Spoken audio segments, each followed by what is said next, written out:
Bora responder algumas das últimas perguntas que a galera fez aqui nos vídeos do canal. Oi, então lembrando que esse vídeo é uma canal de investimentos, já comenta qual que é a sua dúvida, tá bom? Não tem dúvida tosca, mas cuidado com os seus comentários, porque eles podem ser muito mal interpretados, tá? Por exemplo, esse aqui é um vídeo até mais antigo, mas só para seu conhecimento, né? Eu adoro responder as perguntas de vocês, mas lembrem sempre de fazer perguntas e não afirmações toscas. É bem importante a gente reconhecer as nossas limitações. Eu, por exemplo, não sei tudo sobre o mercado financeiro, ainda que eu saiba muito de uma área bem específica. Então é legal a gente perguntar, mas tem que tomar cuidado para não passar vergonha na internet. Por exemplo, aqui falando de um ETF que é de renda fixa, muito focado ali em ser próximo da Selic, o Silvio falou que se comprar por 100 e a Selic é 14,5, mas a Selic cai para 10, você perde 40%, é variável também. Silvio, eu espero muito que você saiba atravessar a rua e que você pense bastante antes de votar nas eleições.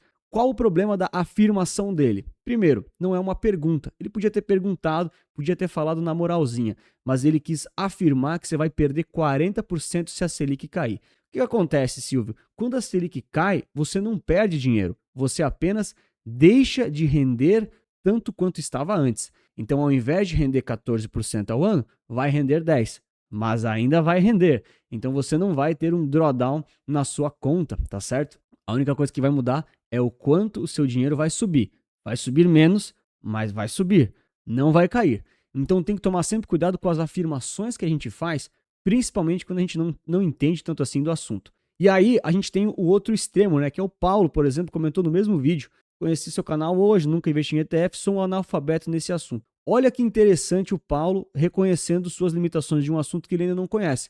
Eu, por exemplo, também não conheço nada sobre stock picking, sou horrível nisso, então eu não vou fazer afirmações tão incisivas, né, como o Silvio fez, que está completamente equivocado, ele é o famoso incompetente inconsciente, ele nem sabe que não sabe do que ele está falando. Mas tudo bem. E aí o Paulo aqui, por exemplo, ele tem muito interesse em começar a investir através de ETFs. Ele tem 65 anos, é um cara mais experiente, já é um cara que mede as palavras, beleza, e ele não quer fazer seus investimentos ali no escuro, pensando no Tesouro Renda Mais e não sabe se compensa. Paulo, o que é importante falar aqui é o seguinte, né? Com essa idade, realmente não vale a pena ficar tão exposto em renda variável. Então você tem que começar pelos ETFs de renda fixa, os mais estáveis, e precisa ter ali uma boa noção de exposição das diferentes classes ali da sua carteira. A maioria vai ser em renda fixa, e aí você já pode fazer ali os cálculos para viver dessa renda à medida do tempo aí, quando ele for passando, tá? Se precisar da nossa ajuda, tem os links aí na descrição, no comentário fixado. Bom, e dando sequência aqui então para a galera do último vídeo mesmo, que eu pedi para vocês fazerem muitas perguntas, eu trago aqui as principais, né, que mais me chamaram a atenção e de assuntos que não estão muito claros. Essa aqui é muito boa, né? Então o LFTB publica como preço base do formador de mercado. O que é isso, né? Twinbee BR perguntou. Seria o que a gente chamou de nave da cota ali do último vídeo? Então aqui, galera, são duas coisas diferentes, tá? No último vídeo eu tentei simplificar ali ao máximo os conceitos. Aqui acho que eu vou ter que ser um pouco mais detalhista, né? Mas basicamente o que é o NAV e onde é que ele pode ser encontrado? NAV é o somatório do valor dos ativos ali daquele ETF. É o patrimônio líquido do fundo, basicamente isso. Se você divide o patrimônio líquido pela quantidade de cotas, você encontra o preço da cota ali sendo negociada. Mas qual que é o ponto aqui, tá? Tem vários detalhezinhos que eu tento não me aprofundar muito. Existe um preço teórico, que é esse preço base do formador de mercado. Aqui eu estou usando o LFTB11 como exemplo, que foi o do comentário, mas isso aqui existe em todos os ETFs de renda fixa, tá? Esse tipo de preço base. Às vezes, a gestora coloca de forma mais nítida ali esse preço, como é que ele funciona, ou quanto é que é. Às vezes isso está mais escondido, ou então não é divulgado, mas essa conta existe. Então, isso aqui ó, é um preço base, esse aqui é o preço teórico que está valendo a cesta daquele ETF que o formador de mercado fica calculando, né? Pô, tá valendo tanto, então a cota deveria custar, na forma mais justa possível, R$ 122,62.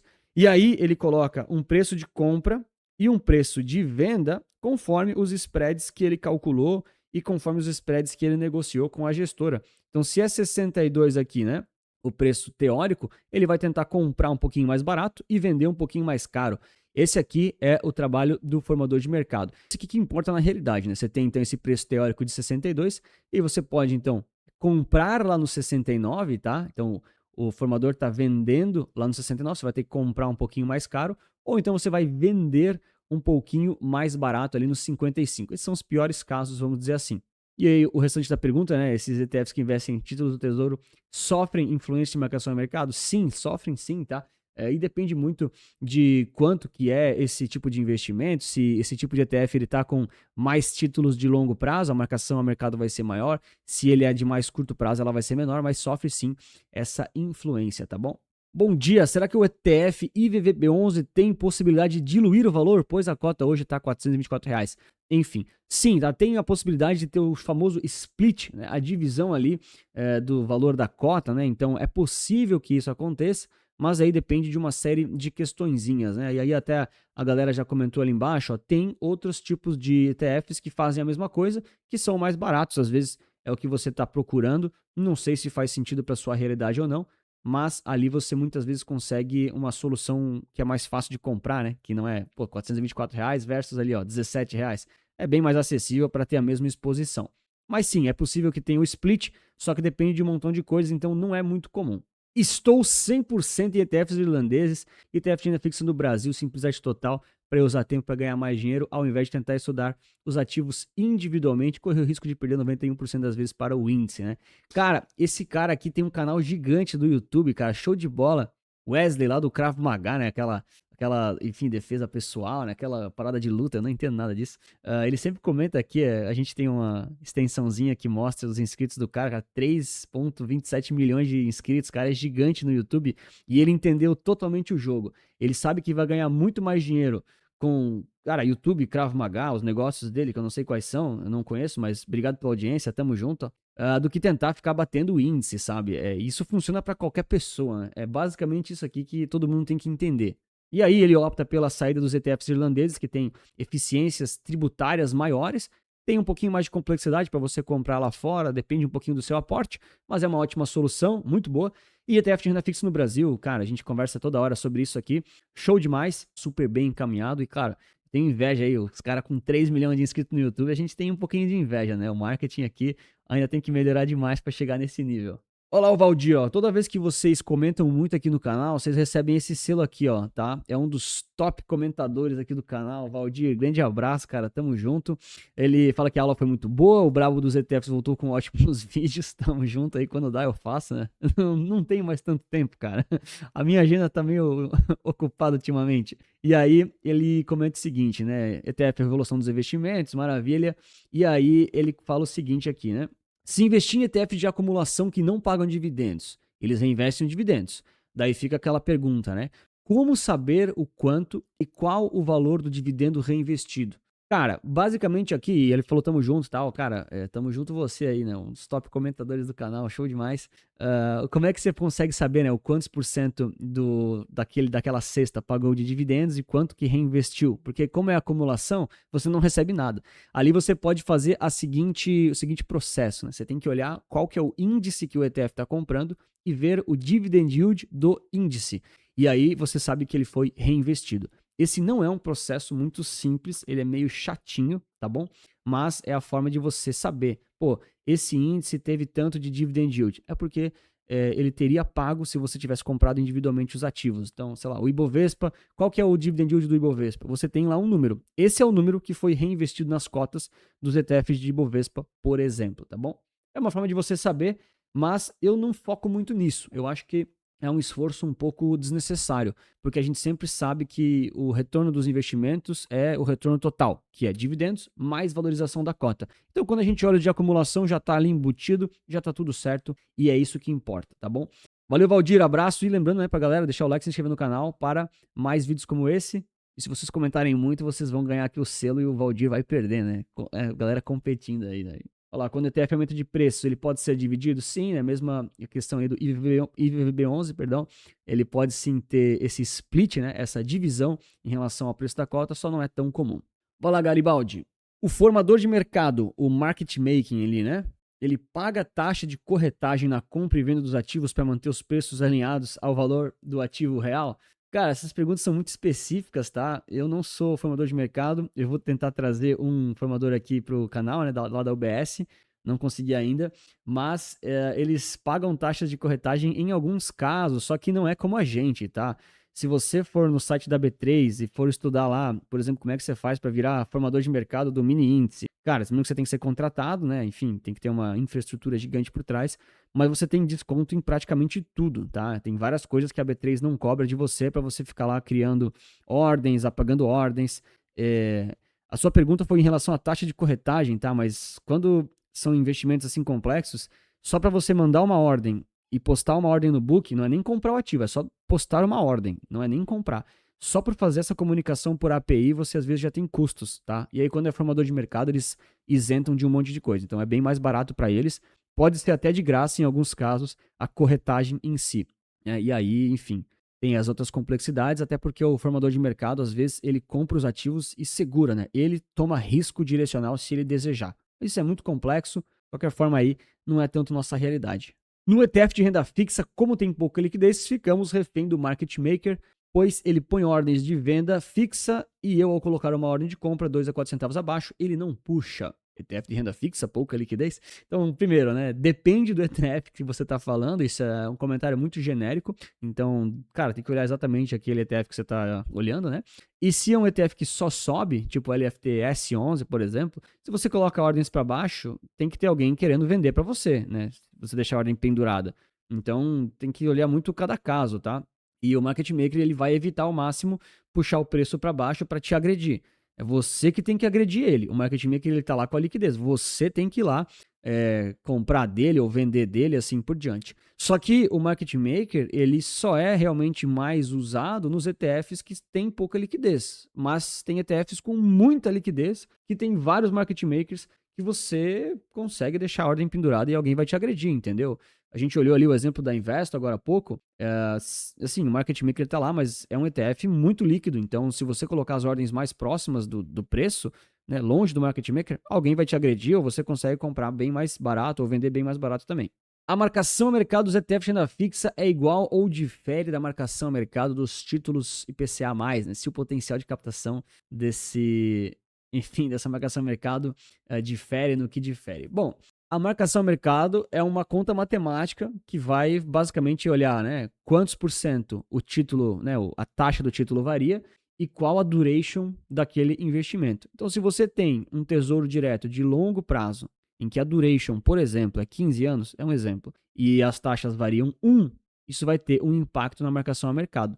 E a conta matemática funciona para o ETF, para o CDB, para o título do Tesouro Direto, para a debênture, tá? A marcação a mercado funciona igual. A diferença é que no ETF você tem o imposto de 15% em qualquer prazo. Então, se em 2, 3 meses você surfar a marcação a mercado que desejar, você já pode sair com um imposto de renda de 15%.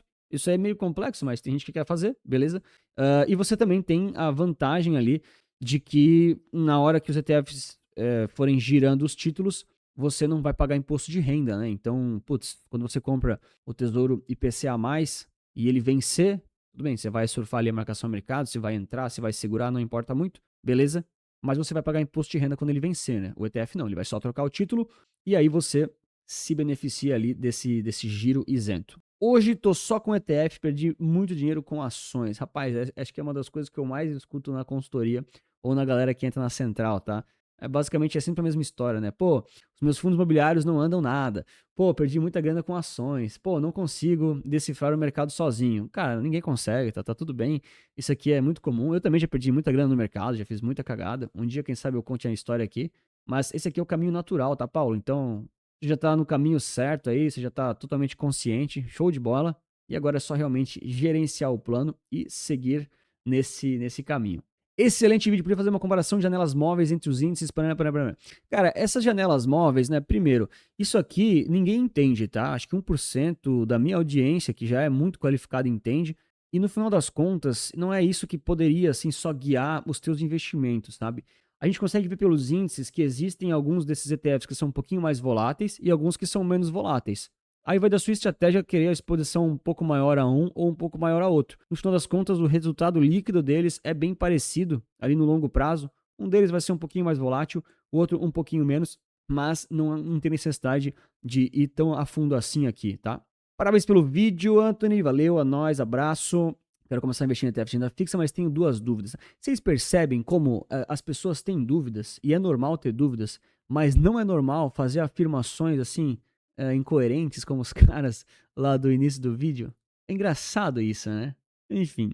Vamos supor que ao longo de muitos anos eu consegui acumular 1000 cotas de um determinado ETF de renda fixa. Beleza. Em um determinado dia surge uma oportunidade de comprar um apartamento. Nesse caso, eu conseguiria achar comprador para todas as minhas cotas ou vender as minhas cotas independente do comprador? Sim, você sempre vai ter lá o market maker disposto a comprar de você, né? Tem que ver ali exatamente que ETF que é esse, ou se 1000 cotas é pouco ou é muito. O pessoal até aqui embaixo já comentou algumas coisas, eu vou mostrar. Mas, no geral, sim, cara, você tem como sair ali dos ETFs, tá? Quase todos têm market maker. Se eu não me engano, todos têm, tá? É que a regra não é obrigatório ter market maker, mas, cara, não sei de nenhum que não tenha, porque todo mundo sabe que é importante, né? Todas as gestoras sabem. Então, sim, você consegue sair. Geralmente, no market maker, né? O seu último caso, o market maker vai comprar de você, não importa, tá bom? Ou então você vai conseguir vender para uma pessoa física, alguém que está lá no book, que você não sabe quem é, né? Enfim. E aí só tem que ficar atento a uma coisa, né? 1000 cotas é bem, assim, não é tanto assim, geralmente, né? Enfim, não é nada demais. Pensando num apartamento, por exemplo. Enfim. Mas se você realmente tiver muito, muito dinheiro mesmo, você talvez tenha que fracionar essa ordem, né? Lançar o primeiro uma vez, deixar o market maker repor a ordem, depois vender de novo, ou até ligar para alguém para eles botarem o preço na tela para você, tá? Mas no geral, sim, é bem tranquilo, nesse número de cotas mesmo, não é nada muito impactante. E aí, segunda pergunta, né? Agora vamos supor que ocorra um boato que um determinado ETF de renda fixa está quebrando. Cara, esses boatos, bom, vamos terminar, né? Todos os cotistas correm para vender suas cotas. Nesse caso, mesmo que só apenas um cotista, ele vai conseguir vender suas cotas e não perder o dinheiro dele?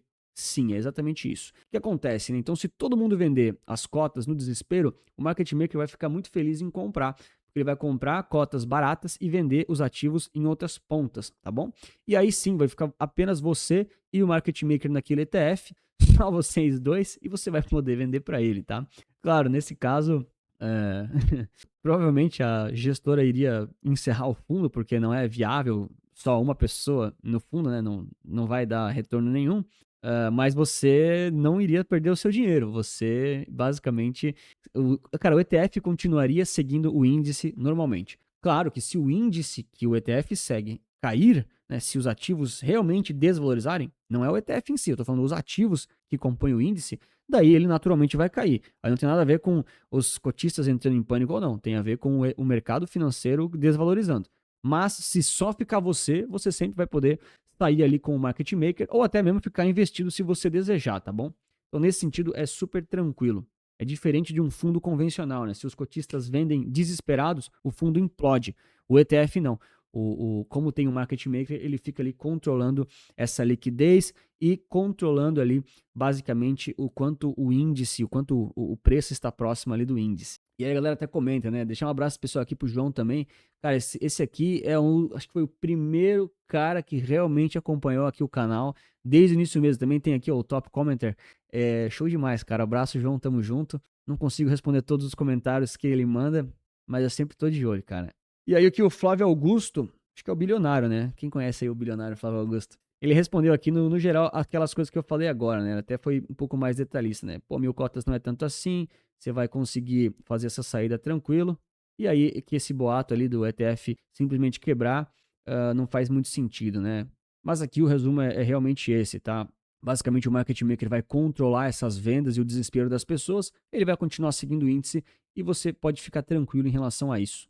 Bora lá, finaleira, então, que o último comentário eu deixei aqui uma coisa bem importante pro final, só para quem é bem raiz aqui do canal. Então, se o NAV, onde é possível consultar o NAV, né? Na página do ETF vai ter lá o NAV em si, que é o preço ali do ETF, né? O patrimônio líquido, mas o valor teórico das cotas nem sempre está tão explícito nos sites, tá? Mas vai estar sempre na página do ETF. Boa, olha só, ficou com uma dúvida em relação à valorização da cota do ETF de renda fixa, né? Se eu comprar a 100, ele sempre vai custar 100 ou ele vai se valorizando com o tempo? Não, ele vai se valorizando com o tempo, tá? Vou pegar aqui o exemplo do LFTB11 de novo, que a gente já estava olhando ele desde o início, né, galera? Lembrando, não é recomendação de investimentos nem nada disso, só porque a gente estava falando disso. Então, ele começou aqui, né, com R$ 100 o início dele, e agora ele está custando R$ 122, ou seja, se valorizou 22%. Por que ele se valorizou 22%, né?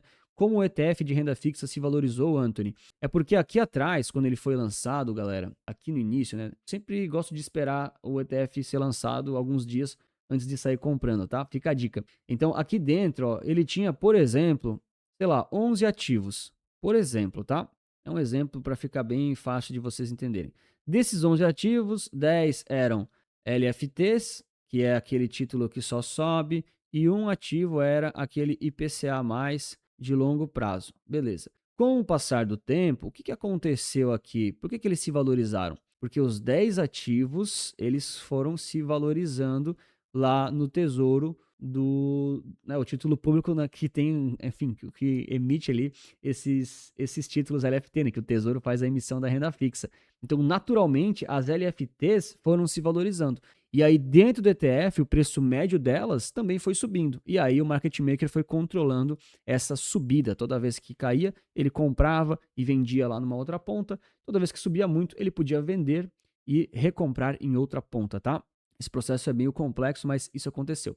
E aí tinha um ativo IPCA+, né, eram 11, por exemplo, que também teve ali a sua volatilidade. Ele caiu, ele subiu, talvez ele está negativo agora, talvez ele está positivo agora, porque aquele IPCA+, é bem mais volátil, mas ele está ali dentro desse preço da cesta, né, desse preço médio de toda a cesta. E no geral, como é que o ETF se valorizou então? Ele começou com R$ 100 e agora ele está com 122. Por quê? Porque os títulos lá de dentro foram se valorizando e o preço médio daquela cesta também foi se valorizando. E aí é isso. Você então, se você compra a R$ 100, né, uma cota de um ETF, ele vai se valorizando no caso de, enfim, de ser uma renda fixa que é mais estável, né? Se você comprar um ETF a R$ 100 e ele é somente IPCA+, que ele é bem volátil, longuíssimo prazo, ele pode desvalorizar também. Essa dinâmica você precisa entender. E eu quero saber desse lixo chamado ETF. Cara, galera, o canal é opcional, tá? Ninguém é obrigado a assistir aqui, tá? Então, por favor, né? Se tem uma arma na sua cabeça, você é obrigado a assistir o canal da Resulta Capital. Pô, pessoal, não precisa, tá? Fiquem aí à vontade para não assistir. Eu sei que faz parte aí, não é um tema que o Brasil inteiro ama. Bom, e aqui o último comentário do Carlos Coelho, que foi uma coisa que me chamou muita atenção e para mim é muito importante, tá? Eu adoro esses comentários, galera. Fiquem sempre à vontade para fazer. Ele comentou ali 17:26, que foi um momento lá do vídeo passado, que eu falei que eu tô mudando um pouco a minha comunicação. Tô falando aqui termos mais simples, não tô sendo tão técnico e tão complexo, por uma questão ali de estratégia, enfim, né, para falar com a galera mais leiga, né? Então eu entendo totalmente que tem gente que entende bastante disso também, mas é importante falar com as pessoas que estão ainda no início da caminhada, né? Não esses que falam coisas deselegantes, mas são a galera que tem dúvida. Vocês viram, tem um monte de perguntas super sinceras do pessoal e a gente aos poucos vai esclarecendo os assuntos. Mas olha o que ele falou, isso aqui me chamou muita atenção, cara. E é bem legal porque eu vou contar um negócio sobre o mercado financeiro e o marketing, e é bem óbvio, mas acho que vocês aí do outro lado não percebem, né? Ele falou que segue um canal há um bom tempo, acredito que desde o início, percebeu que eu mudei minha comunicação, foi depois de eu ter feito uma pausa, né? Pra quem não sabe, eu fiz o tracking perfeito de um ano inteiro postando vídeos no YouTube. Isso eu não falo muito aqui, mas era um grande objetivo meu. Eu fiquei 365 dias, enfim, na sequência perfeita e a galera acabou se acostumando, né? Enfim. E aí ele fala o seguinte, eu não vejo nenhum problema nisso, propagar conhecimento com uma linguagem mais simples. O que estou vendo como problema é que antes, mesmo você sendo neutro nas análises, ainda conseguia extrair quais ETFs realmente valiam a pena ter na carteira. Hoje em dia, não está mais dando para fazer isso. E parece que você entra no modo enrolação. Eu super entendo a questão da empresa que você abriu e tal, mas não esqueça o real motivo de você estar onde está, né? Qual era a sua postura de análise e comentário. Não estou dizendo que está errado, pelo contrário, ainda prefiro assistir você e suas análises de ETFs do que os outros, que são enrolação pura, mas acho que você começou uma transição das antigas para se tornar mais do mesmo. Carlos, eu acho que você não é cliente nosso, até vi ali enfim, da consultoria eu sei que não é, mas da Hotmart ali, dos diversos produtos, cursos que a gente tem, eu não consegui achar o teu nome, se for, me dá um alô. Mas aqui, galera, tem uma coisa muito importante que me chamou a atenção. Primeiro, eu sei que muitas vezes a gente faz os conteúdos aqui e muita gente não gosta, tá? Isso faz parte, nem Jesus agradou a todos, né? Acho que essa é uma das coisas mais naturais do mundo. E como vocês viram aqui dos alguns comentários que eu mostrei, também tem muita gente que reclama e xinga de forma gratuita, tá? Então, isso é normal em relação à internet e eu que tô aqui dando a cara, enfim, público aqui quase todo dia, tô ciente disso e realmente não me incomodo. Agora, por que eu tô mudando a minha comunicação, né? Primeiro, para explicar para as pessoas que realmente não entendem tanto do assunto e que são os ETFs, como é que eles podem se beneficiar disso. Óbvio também, né, para mostrar os meus produtos e serviços. Mas aqui, Carlos, teve uma coisa que você falou que me deixou um pouco reflexivo sobre como o marketing do mercado financeiro funciona. Então, a primeira coisa é, bom, eu nunca dei recomendações de investimentos aqui no canal. Então, se você conseguia extrair aqui, né? Eu ainda consegui extrair com as ETFs, realmente valia a pena ter na carteira, é porque você e as suas habilidades te deram esse conhecimento. Ou então alguns vídeos aqui do canal, enfim. Mas eu nunca recomendei nada aqui no canal. Hoje em dia eu tenho mais um modo comentador do que só analítico, até pelos vídeos se tornarem mais legais de assistirem, né? Isso aí é um feedback que muita gente me dá. Agora, você falou o seguinte, ó, eu acho que você começou uma transição das antigas para se tornar mais do mesmo. Cara, eu faço parte de um grupo de mastermind, é um grupo que a galera conversa, que só tem influencers do mercado financeiro. Isso aqui eu espero que ninguém lá do grupo veja. E o que que acontece, né? Tem uns caras famosos lá, famosos mesmo. Tipo, eu não sou famoso. Tem aqui um canal, eu não sou famoso nem nada disso, não sou nem um bom youtuber. Meu negócio é investimentos, eu não sou bom de marketing. E os caras são famosos mesmo lá, tipo, umas pessoas que vocês com certeza conhecem. E o que que acontece nesse grupo, né? A galera troca ideia, enfim, mas é sempre aquela questão do seguinte, né? Galera, quem que já fez publi para aquele banco? Quem que já fez publi com aquela corretora? E aí o pessoal conversa, eu já fiz, eu não fiz, eu conheço não sei quem, papapá, pipipi, popopó. Moral da história, mais do mesmo no Brasil é o seguinte, você cria um canal, você sabe pouco de investimentos, você fala sobre fundo imobiliário, caixinhas CDB de banco, tesouro direto, ou então como fazer o stock picking das 5 melhores ações do Brasil para comprar. Isso é mais do mesmo e são as pessoas que muitas vezes não têm de fato uma empresa de mercado. Eles não têm de fato um negócio do mercado financeiro. Eles têm um canal do YouTube como um segundo emprego, basicamente isso. E aí eles têm essa abordagem que realmente é mais do mesmo. No meu caso, o porquê que eu estou mudando a minha comunicação, né? É uma questão, claro, de público-alvo, de posicionamento também, mas justamente porque eu não quero ser mais do mesmo. Eu não quero criar um canal para falar sobre fundos imobiliários, ou então se é para comprar Itaú, Petrobras, ou sei lá, aquelas que pagam dividendos toda hora. E aí, todo mundo faz isso no YouTube, isso é muito chato. Enfim, eu justamente quero falar daquilo que eu acredito, que eu entendo bastante, e que eu acho que vai contribuir aí para os investidores e a audiência, né?